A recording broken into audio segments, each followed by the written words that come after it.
Hello, good evening, नमस्कार।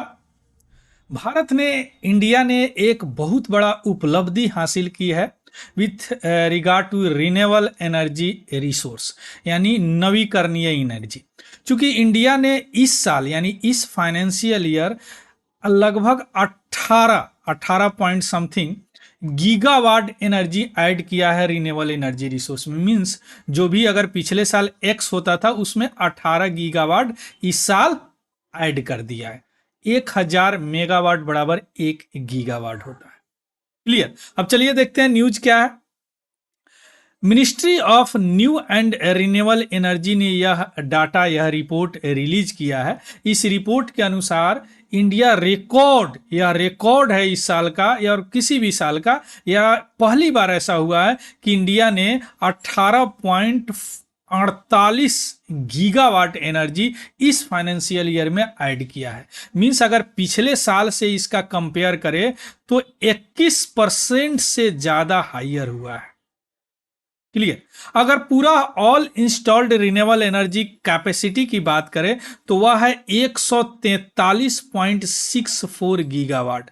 अब इसमें से 47 गीगावाट ऐड नहीं किया गया है, चूंकि यह लार्ज हाइड्रो पावर का है। लार्ज हाइड्रो पावर उसे कहते हैं कि जिससे हाइड्रो पावर से 25 गीगावाट से अगर ज़्यादा एनर्जी निकल रहा है, यूज हो रहा है, दे रहा है वो एनर्जी ज़्यादा, तो उसको लार्ज बोलते हैं। अगर यह दोनों को मिला दिया जाए तो कितना हो जाएगा? 190 गीगावाट हो जाएगा।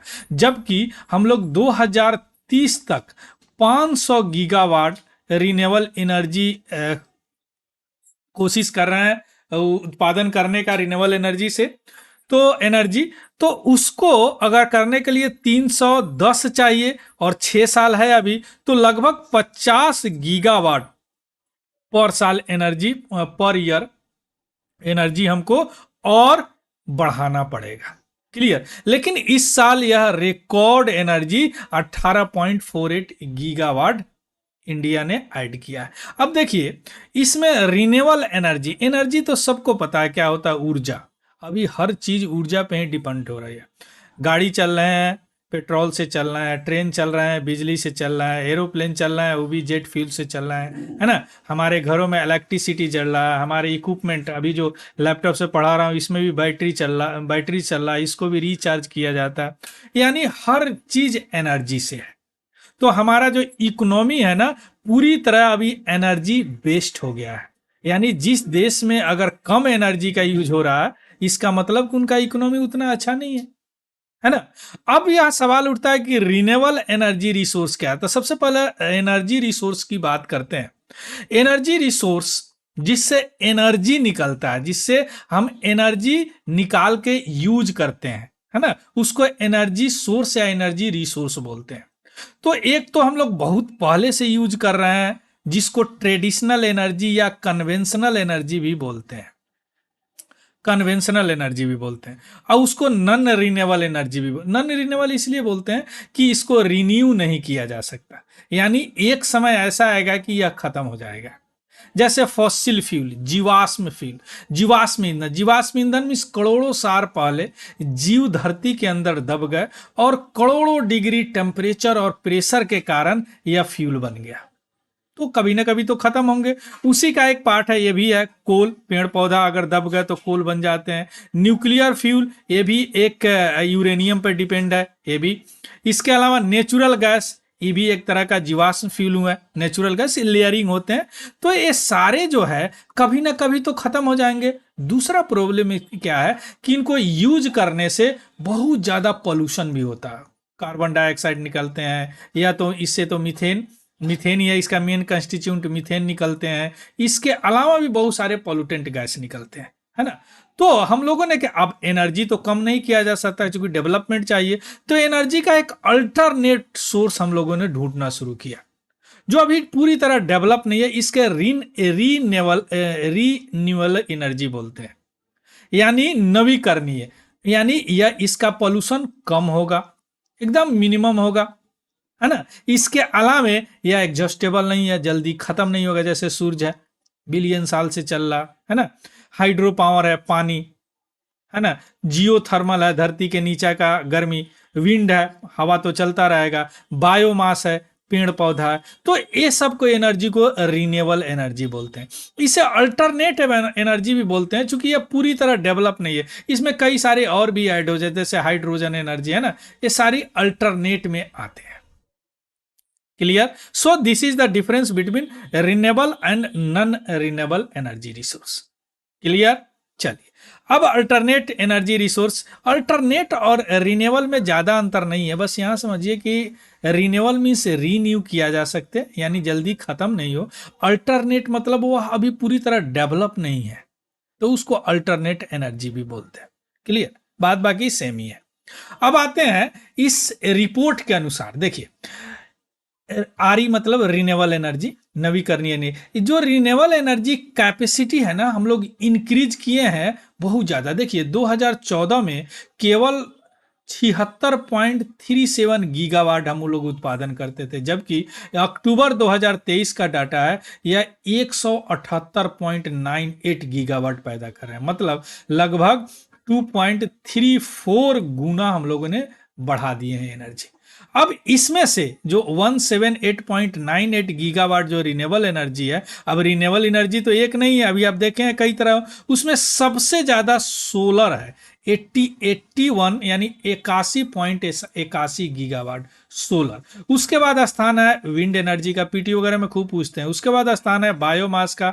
उसके बाद स्थान है स्मॉल हाइड्रो, यानी स्मॉल हाइड्रो बता चुके हैं गीगावाट, 25 लेस देन गीगावाट होता तो उसको बोलते हैं स्मॉल हाइड्रो, अगर इससे ज्यादा होगा तो क्या बोलते हैं, लार्ज हाइड्रो।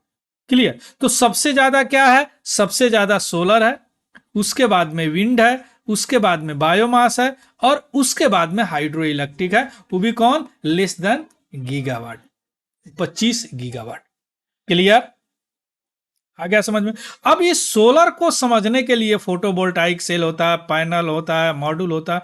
मैं 2 वीडियो बनाया हूं, एक बार देख लीजिए। एक तो बनाया हूं मैं जब सौर कचरा आया था, तो इसे सारा चीज, इसको मॉड्यूल बोलते हैं, इसको एरे बोलते हैं, पैनल बोलते हैं, ये सारे चीज हम बताए हैं, है ना। तो इसमें देख लीजिएगा। दूसरा वीडियो है मेरा, प्रधानमंत्री सूर्योदय योजना जब लॉन्च हुआ था तब मैं बनाया था, इसको भी देख ले। दोनों देखने से आप ये समझ जाएंगे कि एक्चुअली सोलर एनर्जी होता क्या है और कैसे उत्पादन किया जाता है। चलिए ठीक है, अब आते हैं कौन सा स्टेट सबसे ज्यादा या रिन्यूएबल एनर्जी उत्पादन कर रहा है। तो इसमें गुजरात और राजस्थान सबसे ज्यादा, लगभग 27 गीगावाट प्रत्येक, यानी 27 गीगावाट राजस्थान और 27 गीगावाट गुजरात। इसके बाद में तमिलनाडु का स्थान है 22 गीगावाट, उसके बाद कर्नाटका का स्थान है 21 गीगावाट, उसके बाद महाराष्ट्र का स्थान है 17 गीगावाट, उसके बाद हिमाचल प्रदेश और आंध्रा का है, दोनों 11 गीगावाट बनाते हैं रिन्यूएबल एनर्जी। क्लियर? इसके अलावा छोटे छोटे और भी देश हैं, है ना, देश बोल रहा हूँ, स्टेट है, सॉरी, भारत देश में, है ना। अब क्या क्या स्टेप लिया गया है गवर्नमेंट के द्वारा कि इतनी अच्छी बढ़ोतरी हुई है, वृद्धि हुई है हमारे रिन्यूएबल नवीकरणीय ऊर्जा में। देखिए एनर्जी ने हमारे सरकार ने ultra mega renewable energy park की स्थापना की है, मतलब एक बड़ा सा पार्क जिसमें सोलर पैनल ही होंगे, एक बड़ा सा पार्क जिसमें विंड ही होगा। इससे क्या होगा कि जो भी रिन्यूएबल एनर्जी डेवलपमेंट है उनको प्लग एंड प्ले बेसिस पे काम करेंगे, यानी इंस्टॉलेशन की जरूरत नहीं है। मान लीजिए कि हमारे घर पे अगर सोलर एनर्जी लगाना है तो पैनल लगाएंगे, बैटरी लगाएंगे, इन्वर्टर लगाएंगे, है ना। अगर वहां से इस तरह का कोई पार्क हो तो डायरेक्ट लेके प्लग कर देगा घर में और एनर्जी हम जलाने लेंगे, जिस तरह भी कोल बेस्ड एनर्जी जलाते हैं। इसके अलावा पीएम कुसुम में किसानों के लिए, या एक बार पूछ चुका है पीटी में आपको, कि यह जेट की व्यवस्था करता है जो सोलर पे चलता है, यानी किसान लोग जो खेती करते हैं तो पंप होता है जिससे डीजल पेट्रोल लगते हैं, अब क्या होगा, सोलर पैनल से उनका जेट चलेगा, यानी किसानों के लिए। इसका नाम है प्रधानमंत्री किसान ऊर्जा सुरक्षा उत्थान महाअभियान। यह है सोलर पर, देख रहे हैं पार्क पूरा बना दिया सोलर पैनल का, है ना। तो इसलिए यह एनर्जी इतना बढ़ा है। इसके अलावा पीएलआई सब्सिडी दे रहे हैं, इसके अलावा सोलर पीवी मॉड्यूल का एफिशिएंसी बढ़ा रहे हैं, उसको देखिएगा सोलर वेस्ट समझ में आ जाएगा। नेशनल बायो एनर्जी प्रोग्राम हम लोग चला रहे हैं, इसके अलावा green energy open access rule 2022 से चला रहे हैं, विंड सोलर हाइब्रिड पॉलिसी चला रहे हैं कि एक ही जगह विंड और हाइब्रिड दोनों हो, 18 से चला रहे हैं। इस सभी के कारण इस सब का मिला जुला असर है कि रिन्यूएबल एनर्जी सोर्स में इतनी बढ़ोतरी हुई है। Clear.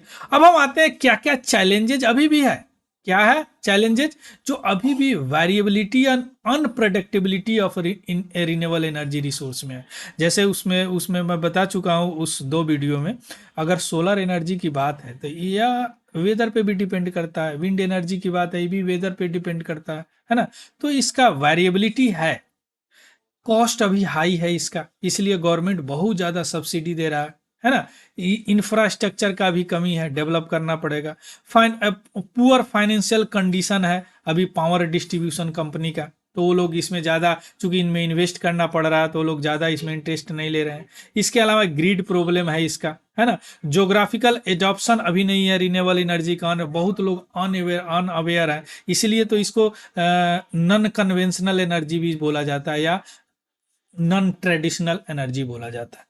Clear. So this is all about the news. इसका पीडीएफ हम Telegram channel Tiwari general study से आपको मिल जाएगा, वहां से देख लीजिएगा, उसको भी ज्वाइन कर लीजिएगा। अगर आप इससे कुछ सीखे हैं तो प्लीज़ इसको लाइक और शेयर कीजिएगा, और यहाँ तक पहुँच गए प्लीज़ इसको सब्सक्राइब जरूर कीजिएगा। So thank you, have a good day and happy learning. Thank you very much.